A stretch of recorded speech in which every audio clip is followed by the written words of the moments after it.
할렐루야, 감사로 여는 하루, 달라스 새빛연합감리교회의 김형남 목사입니다. 오늘도 하나님께서 좋은 하루, 감사한 하루를 우리에게 주셨습니다. 오늘 함께 보실 하나님의 말씀은 누가복음 24장 44절에서 53절까지의 말씀입니다. 제가 봉독하여 올립니다.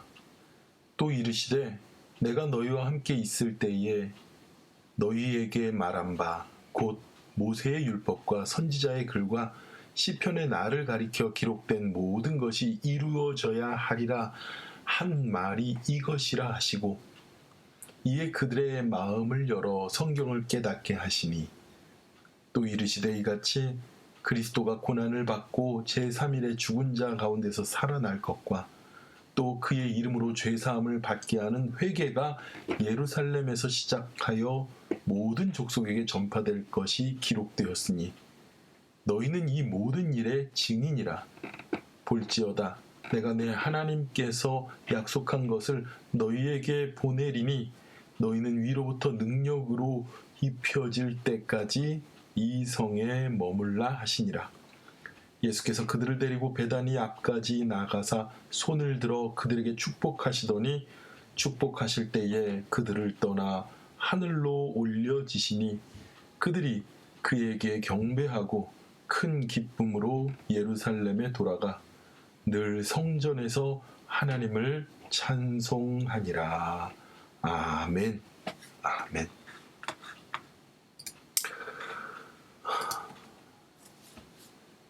우리는 복음의 증인입니다. 법정에서 그 모든 시시비비를 가릴 때 가장 유력한 증거로 삼는 것이 무엇이냐면요, 바로 증인이 말하는 증언을 유력한 증거로 삼습니다. 그런데 만약에 그가 거짓으로 증언을 꾸민다, 위증을 할 경우에는요, 그 증언에 대해서 굉장히 큰 위증죄라는 그러한 처벌을 받게도 되어 있습니다. 그만큼 증인이 된다는 것은 어떠한 사건이 일어날 때 아주 매우 중요한 단초가 됩니다. 러시아의 문학자이고 노벨상을 수상한 솔제니친이 50년 동안 러시아 혁명사를 연구를 했습니다. 그는 그 혁명사를 자신의 모든 몸을 바쳐서 연구를 하는데 수백 명의 사람과 만나고 그리고 수백 권의 책을 읽고 그러한 끝에 러시아 혁명에 대해서 그는 이렇게 결론을 내렸다고 합니다. 만약에 6천만 러시아인의 생명을 삼킨 무서운 혁명이 왜 일어났는지 내게 설명해 보라고 한다면 나는 사람들이 하나님을 잃어버렸기 때문이라고 말하는 것 외에는 다른 답변을 할 수 없다. 이렇게 솔제니친이 말합니다. 사람들이 하나님을 잃어버렸기 때문에 그러한 끔찍한 혁명이 일어났다고 말합니다. 그렇습니다. 러시아에는 정교회라는 종교가 있습니다. 교회가 많이 있었습니다. 그러나 그들에게는 교회는 있었지만 하나님을 잃어버렸었습니다. 예수님을 먼저 믿은 사람들이 예수님이 없는 사람처럼, 하나님을 믿는다고 하는 사람들이 하나님이 없는 사람들처럼 생활했기 때문에 그렇습니다. 믿는 사람이 하나님의 살아계심을 보여주지 못하니까 교회 밖에 있는 사람들도 하나님이 있는지 없는지를 증언하지 못했기 때문에 그런 것입니다. 생각해 보십시오. 나는 교회를 다니고 하나님을 믿는다고 하지만 하나님이 있는지 없는지 나도 잘 모르겠는데 라고 말하면 그가 말하는 하나님에 대하여 누가 신빙성을 갖겠습니까? 내가 교회를 다니고 하나님을 믿는데 하나님은 살아계셔, 하나님은 역사하셔, 나는 그 하나님을 체험했어 라고 말한다면 그는 복음의 증인이 될 수 있는 것입니다. 그것이 비단 러시아 혁명을 일으키고 붕괴된 기독교의 역사가 아니라 오늘날 우리가 사는 우리 사회도 마찬가지입니다.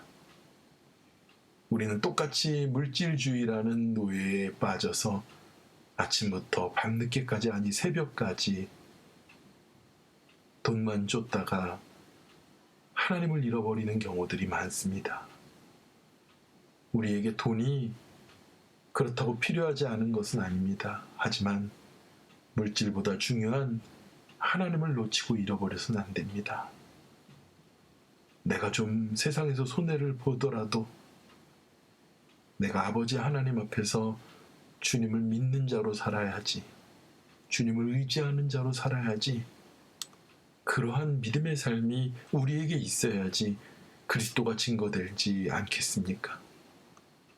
내가 먹고 사는 게 당장 중요한데 내가 무슨 교회가 중요하고 하나님이 중요하겠어? 나부터 살고 봐야지.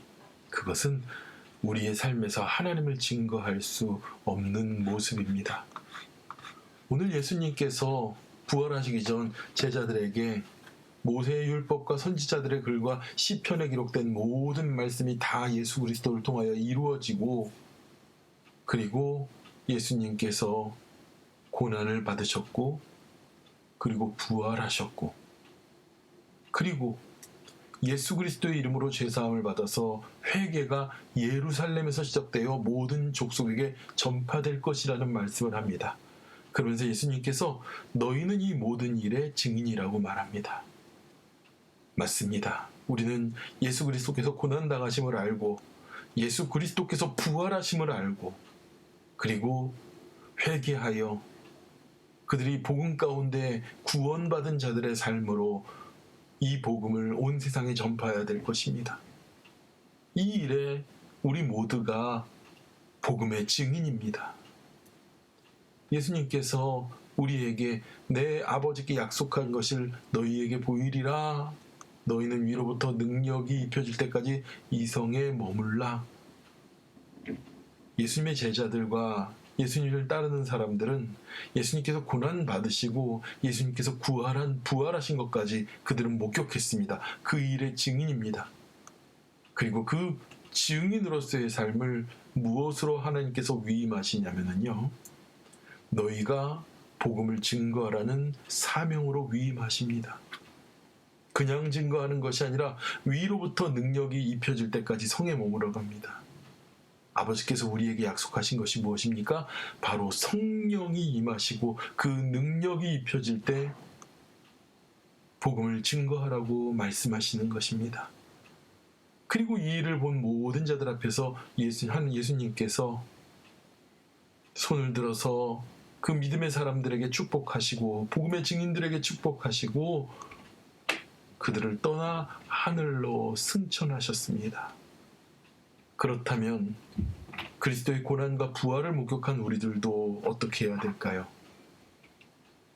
누가복음 맨 마지막 장은 이렇게 기록합니다.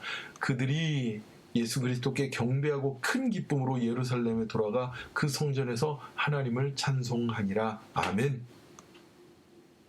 우리는 복음의 증인이 되어서 그 복음을 증거하기 위하여 성령 받아야 합니다. 우리가 성령 받았다면 날마다 성전에 모여 하나님을 찬양하는 삶을 살기를 축원합니다. 우리가 복음의 증인으로서 우리가 증언하는 그 말에 능력이 있음을 믿습니다. 바라기는 우리 세상의 빛 교회 성도 여러분, 세상에 빛되기 위하여 그리스도의 복음을, 그 빛된 증언을 세상 가운데 날마다 선포하고 복음의 증인의 역할을 감당하는 귀한 저와 여러분이 되기를 축원합니다. 기도하겠습니다. 아버지 하나님, 우리에게 맡기신 귀한 복음의 증인의 삶을 온전히 살아가도록, 아버지 하나님, 우리를 위해서 고난당하신 예수 그리스도를, 그리고 부활하신 예수 그리스도를 성령의 충만함을 입어 증언할 수 있는 증인의 삶을 살아가도록 우리에게 성령의 충만함을 덧입혀 주시옵소서. 아버지 하나님, 우리의 삶으로 그리스도가 살아계시고 부활하시고 그리고 우리에게 나타나 역사하심을 증언할 수 있는 믿음의 증인의 삶을 살도록 주님 축복하여 주시옵소서. 모든 은혜를 감사드리며 예수님의 이름으로 기도드렸사옵나이다. 아멘. 아멘.